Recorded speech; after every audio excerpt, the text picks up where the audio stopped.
تتبعون إلا الظن. ووداد إمام oo tujinayay salaadii taraawiixda sidoo salaadii taraawiixda u tujinayay hal mar waxa ku soo booday bisad. Assalaamu calaykum waraxmatullaahi wabarakaatu. waan salaamay dhammaan asxaabtayda qaaliga ah ee ku xiran channelkeena Maxamed Wardi Official. maanta waxaan idin hayaa muuqaal la yaab leh oo baraha bulshada caalamka si weyn u qabsaday.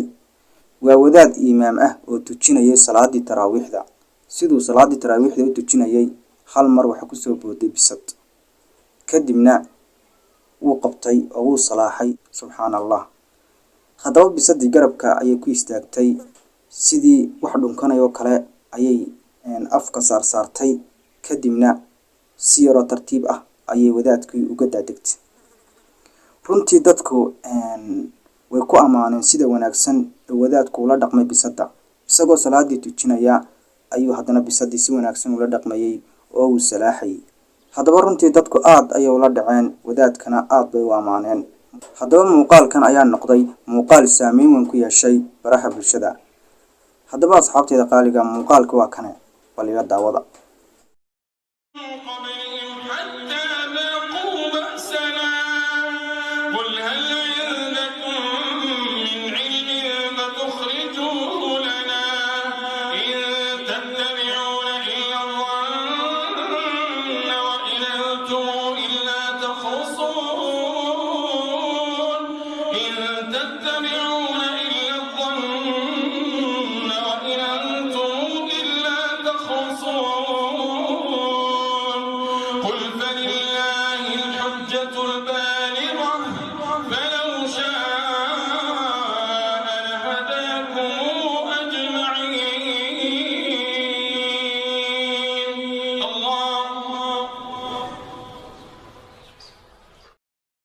asxaabtayda qaaliga runtii muuqaalkan waxa uu ahaa muuqaal cajiib ah.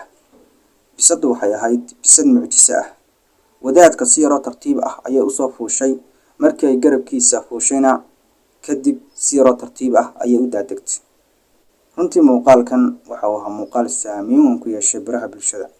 asxaabtayda qaaliga dhammaantiin aad baad u mahadsantihiin meel walba aad joogtaan. waxaan iska codsanayaa muuqaalka inaad sii share garaysaan oo asxaabtiina gaarsiisaan. وأنا محمد وردي علي أيدين له وينوي مقال كحجة إن شاء الله.